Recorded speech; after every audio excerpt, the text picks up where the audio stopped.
Namdev classes. Namdev classes के YouTube platform पर आपका स्वागत है। आज हम डिस्कस करेंगे अपने मध्य प्रदेश की नदियों वाले वीडियो में क्षिप्रा नदी को। आज हम आपको बताएंगे क्षिप्रा नदी के बारे में, जो भी इसकी समस्त जानकारी हो सकती है उनको हम आपके सामने डिस्कस करेंगे। और ये जो मैं आप नदी वाला जो वीडियो बना रहा हूँ, आप कोई भी एग्जाम दें मध्य प्रदेश का, वहां पे आप अगर हमारी ये वीडियो देखते हैं तो आपको एमसीक्यूज लगाने में बहुत ही आसानी हो जाएगी। जब आप मध्य प्रदेश जीके के एमसीक्यूज लगाएंगे तो आप हमारे पहले वीडियो को देखें, फिर आप एमसीक्यूज लगाएं तो आपको कॉन्फिडेंस आएगा एमपी जीके को लेके। चलिए हम बताते हैं आपको क्षिप्रा नदी के बारे में प्यारे बच्चों। तो जो आपकी क्षिप्रा नदी है, यह मध्य प्रदेश की प्रमुख नदियों में से एक मानी जाती है, क्षिप्रा नदी। तो जो आपकी क्षिप्रा नदी है, अब देखिए इसका नामकरण अपन देखते हैं, क्षिप्रा का क्षिप्रा कैसे हुआ। जो प्यारे बच्चों क्षिप्रा जो का नामकरण कैसे हुए देखते हैं। तो जो क्षिप्रा था, इसका पहला नाम था शिवप्रिया। तो शिवप्रिया अपभ्रंश से बना आपका क्षिप्रा। क्या बना आपका? क्षिप्रा। और क्षिप्रा से क्या बन गया आपका? क्षिप्रा।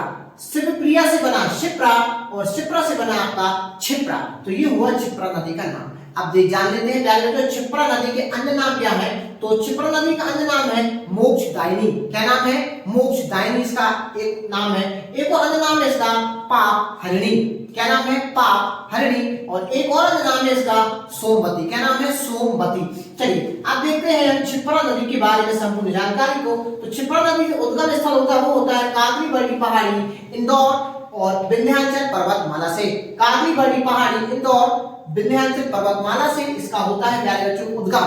अब प्यारे बच्चों इसका मुहाना कहाँ है या ये किस में मिलती है? तो प्यारे बच्चों जो आपकी क्षिप्रा नदी है, यह आपकी मंदसौर में चंबल नदी से मिल जाती है। कहाँ मिल जाती है? मंदसौर में। इसका जो अवसान है, ये जो मिल जाती है मंदसौर में किस नदी से? चंबल नदी से ये आपकी क्षिप्रा नदी मिल जाती है प्यारे बच्चों। बात करेंगे क्षिप्रा नदी की लंबाई की। तो क्षिप्रा नदी की जो लंबाई है प्यारे बच्चों, यह है 195 अर्थात 195 किलोमीटर आपकी क्षिप्रा नदी की टोटल लंबाई है। बात करेंगे क्षिप्रा नदी की सहायक नदियों के बारे में। तो क्षिप्रा नदी की प्रमुख सहायक नदियों में है, एक है खान और दूसरी है गंभीर। तो जो आपका खान नदी है, यह बसा इस खान नदी के किनारे आपका इंदौर शहर बसा है। और एक और आपकी सहायक नदी है गंभीर नदी।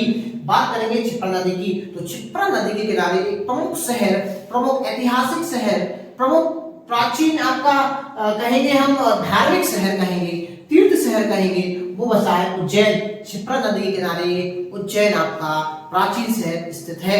प्यारे बच्चों बात करेंगे अब हम क्षिप्रा नदी के कुछ इंपॉर्टेंट तथ्य की। तो क्षिप्रा नदी को मालवा की गंगा क्षिप्रा नदी को कहा जाता है।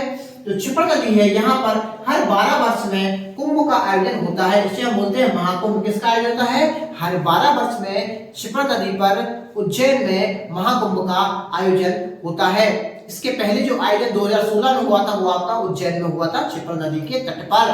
बात करेंगे क्षिप्रा नदी पे। तो क्षिप्रा और जो आपका उज्जैन है, उज्जैन को मंदिर का शहर बोला जाता है। और क्षिप्रा नदी किनारे बहुत ही प्रसिद्ध मंदिर स्थित है, महाकालेश्वर मंदिर। और जो आपका महाकालेश्वर स्थित है, यह देश का एकमात्र दक्षिण मुखी ज्योतिर्लिंग यहाँ पे स्थित है आपका महाकालेश्वर मंदिर में। बात करेंगे क्षिप्रा नदी के किनारे आपका रामघाट स्थित है। क्षिप्रा नदी के किनारे आपका रामघाट स्थित है। वहीं जो आपकी क्षिप्रा नदी है प्यारे बच्चों, यहाँ पे क्या होता है, बरसात के बाद ये नदी सूख जाती है, गर्मियों में ये नदी सूख जाती है।